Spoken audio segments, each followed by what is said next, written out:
Who the hell can wait till morning? Talk now at latenightsportsradio.com.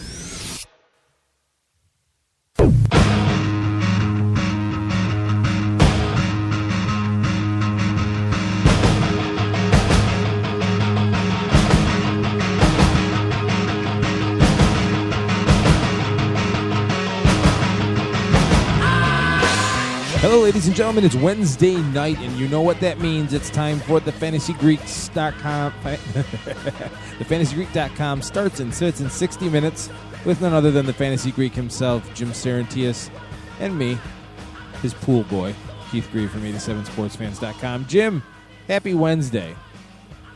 Keith, happy Wednesday to you, and yo, yo, yo, yo, yo. All right, that's enough of that right there. Hey, man, it's the Beastie Boys. It just got my adrenaline going. You know. I just called myself your pool boy, and then you come out with yo, yo, yo.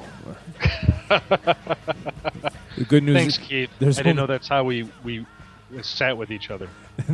The good news is this broadcast can only go up from here. It can That's only right. go up. So, hey, man, I downed a huge cup of coffee with a couple shots of espresso in it, extra sugar. I feel like I got ants in my pants, and I'm thinking I can make it for this last hour of my day. Well, I appreciate the effort. Let's put it that way. You really should. But anyway. Folks, for those of you that are new to the program, if you have any fantasy football lineup questions of your own that you want the Fantasy Greeks insight into, call 585-633-7487. That's 585-633-7487. 585-633-7487, in case you didn't get it the first two times. So, here's how we do this, folks. We go matchup by matchup in an order previously dictated to me by the talent. And we will go that top to bottom and make our picks for each game. And then Jim will give you the fantasy football insights you so desire on each matchup. So without further ado, let's launch into the Thursday night game, a NFC South division battle, the New Orleans Saints traveling to the Carolina Panthers. The Saints look like the Saints who we thought they would be on offense last week, but it was in the Dome. They played Carolina, who is, again, not to use a cliche, but up and down more than an elevator. And Cam Newton is inconsistent. Their running backs are banged up. Kelvin Benjamin has been a nice find. I've said it before. I'll say it again. I did not think that he would be where he is as soon as he is, but he has been a nice find for them. The question is, do you believe that the Saints can do this outdoors and on the road at night? And I personally do not believe so. They're a different team outdoors. They're a different team away from New Orleans. And I'm going to pick the Panthers in this one at home. This is a game for NFC South domination, Keith, and it's between two teams, both with pretty bad defenses, but with one prolific offense. I see this as a Saints win. It's a team that's outscoring the Panthers by well over one touchdown on average, and their defense is pretty much the same. If you're looking for a game to get some of your fantasy players in, this is it. Drew Brees, automatic must start along with Jimmy Graham and Brandon Cooks. God bless, he came through last week. I mean, last week he looked like the player that everybody drafted him to be, a nice wide receiver too, and that's the way you should look at him at this game. And God, Mark Ingram, finally, he just exploded on the scene last week, did exactly what they wanted him to do for the past 4 seasons as a top, I don't know if he was in their first round or second round draft pick, but he was one of their top draft picks. You make sure that he's on your fantasy gridiron this week as a very solid wide running back too. For the Panthers, Cam Newton is a nice start this week. I see 2 touchdowns in his future, possibly 3. Definitely keep Greg Olsen active as well as Kelvin Benjamin. He's now, because of all the buys this week, Keith, he is actually this week a very solid wide receiver too. I couldn't believe it, but hey, he's that good and he's playing that well. The Panthers are giving up the 3rd most points allowed in the league, and that's why I've got the Saints winning this one. And all I've got to tell you is this, Keith, and that's the Saints are marching on to victory. Okay, I'll accept that one. That's not too bad. Okay. That one was pretty good, actually. Okay. Next up on the docket, the Tampa Bay Buccaneers travel to the Cleveland Browns. The Browns, we've talked about it many times on this program and on the Monday Night Show, that we didn't really expect much out of them, out of the early goings, especially after the preseason. But they have been a nice surprise. I do think they are going to miss center Alex Mack, and until they figure out how to scheme for his backup, there is a way to do it. It is possible. That's going to be a challenge. That being said, the Tampa Bay Buccaneers are not exactly a test. They just had a mini fire sale at the trade deadline, trading 2 players. I know it doesn't sound like a lot, but in football, that really is. And the Buccaneers are on the road. There's no reason to pick against the Browns in this one. This one of these two teams is literally scrounging the bottom of the barrel, and the other one is just making its way out of it. I like the Browns at home. They have the edge over the Buccaneers, 23-19 in terms of scoring, and defensively, they've got a 10-point advantage over them. The Bucs defense is number 2 in most points allowed. Period. That makes this a wonderful matchup for some of the Browns playmakers. For example, Andrew Hawkins, I think this week is a strong wide receiver 3. Ben Tate, he is definitely a borderline RB2. I wish Josh Gordon was back for this game because he would be just amazing on the field with them. For the Buccaneers, I think it's a little tougher. It's a little bit tougher to look at their playmakers and say these guys are going to be great in fantasy. I think Rainey is a nice flex option if you need him this week. He seems to be the only running back that is sort of among the other two, sort of has the lead and could actually produce some numbers for you, but I wouldn't get overly excited. I think this week on waiver wires, some people got way too excited because of all the rumors with Doug Martin. Vincent Jackson is an option. He's a wide receiver 3, and if you have to, you can go with Mike Evans as a wide receiver 3 or a flex.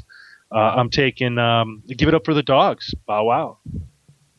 See, you were good with the Dogs line, and then you went bow wow and totally wrecked it.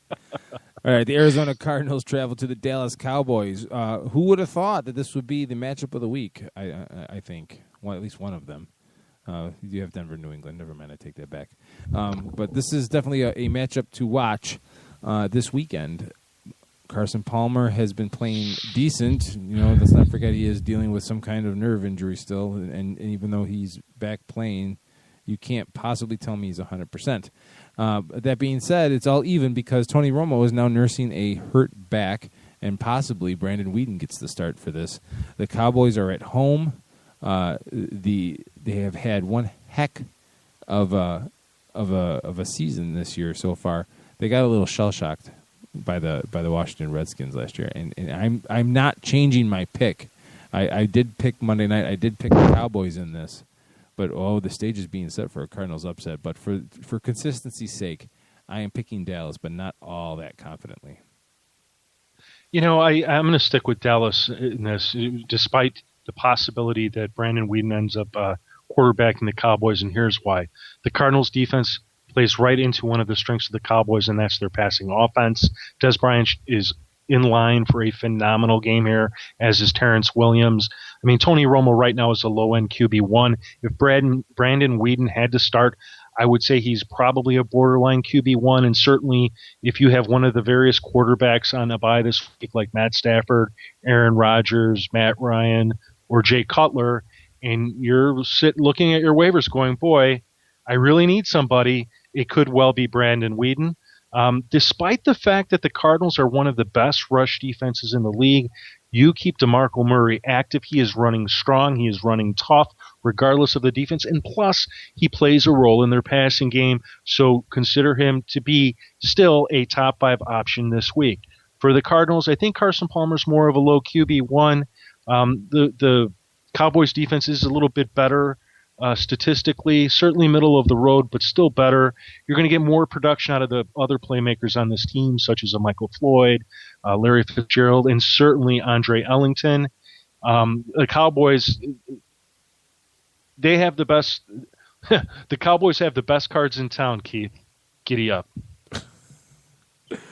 The Philadelphia Eagles travel to the Houston Texans. This was a game that was up for debate on Monday night. I was the only one that picked Houston, and I'll tell you why. The Eagles have been very unimpressive. And the Texans, while they still have Ryan Fitzpatrick as their quarterback, Arian Foster has shown some stuff this season. Not every week, but when Arian goes well, so does the Houston Texans, and I believe they will be able to do what they want because the Texans' defense is legit, and the Eagles' offense. Nick Foles has not been the same quarterback he was last season, even though he only played 7 games last year. But he set the world on fire, and everyone was expecting this fantastic season, and it just really hasn't materialized yet. This game could be a lot more evenly keeled than people want to admit, but I am going to pick the home team in this one, the Houston Texans. Both of these teams are weak against the pass. My problem with picking the Texans in this one is, despite the matchup, the Texans really don't throw the football very much. They could open up their offense this weekend, but I think they would rather run through Arian Foster rather than give the ball to Ryan Foster and trust that he can win the football game for them, which is why I'm taking the Eagles in this game. In terms of a fantasy perspective, the Texans have the number 28 pass defense, believe it or not. That's pretty god-awful. So a guy like Nick Foles is a must-start this week. You keep LaShawn McCoy active in this game due to his various role, both in the rush and the passing game. You look for solid games from Jeremy Maclin and from Zach Ertz. For the Texans, Arian Foster's a top 5 play this week. You get him in there and you expect a big game. I see him going for 2 TDs. And then Andre Johnson, DeAndre Hopkins can both be active in lineups as a wide receiver 2 and a wide receiver 3, respectively, with both having a chance at a score. In terms of defenses, I know a lot of people out there have the Texans. They've been riding them. They're probably I have them as the number 7 ranked defense this week, which isn't very, I guess, it's not what you're used to if you have the Texans defense, but it's the reality. This is a high-scoring Eagles offense. It's number 4 in the league, averaging 29 points a game, and thus the ranking. The Eagles defense you can play if you want. They're just not a top option. Keith, the Eagles swoop out a victory in this one. All right, the New York Jets travel to the Kansas City Chiefs. The 1-7 Jets, Geno Smith is done for the foreseeable future, quite possibly done for good in New York, at least as a starter. The Kansas City Chiefs, last year's darling, are at 4-3. You look at the numbers, the teams by the numbers. On offense, the Chiefs don't really put out all that much more than the Jets, and the Jets are pathetic offensively. So what does that tell you about the year Kansas City's having? The Jets have a better defense. They're on the road, and I think there's just too much turmoil right now for the Jets to go into Arrowhead and pull out a win. I'm going to pick Kansas City. I could take the Chiefs too, Keith. It's one of the problems with several of the teams we're going to talk about today. The Jets just can't score enough points to win games. And when you're giving up close to an additional 10 points from your defense to the other team's offense, it's just not a recipe for wins. The Chiefs at least got about a touchdown edge over the Jets, and I'll take that any time of the week. From a fantasy perspective, for the Jets, very little to like there. Even Chris Ivory, who I think can be started as a flex play, he's going against a defense that allows an average of 113 yards per game rushing, which isn't bad, but they have yet to allow a touchdown on the season. So if with that knowledge, you can start Chris Ivory as your RB2, but don't expect a TD from him. From the Chiefs' perspective, Jamal Charles is obviously a must-start. He's probably the best play of the week on that side of the ball. I like Alex Smith as a bye-week replacement, and here's why. The Jets have the number 32 pass defense in the league, and they've given up 22 pass TDs, the most in the league. The bottom line here, Keith, is the Jets get their engines knocked. It's a good old-fashioned scalping by the Chiefs. Chiefs win. Wow. I don't know if that's offensive or not to Native American people, so I will say the views. I didn't even consider that. The views of the host do not reflect those of late night sports radio. Jacksonville Jaguars travel to the Cincinnati Bengals, and you just talked about a team that can't score enough points. Well, That's the Jaguars. And while the arrow may be pointed up with Blake Bortles, yes, he throws a lot of interceptions, but you know what? This is the year for him to do that. Nobody cares about how many interceptions. It's really all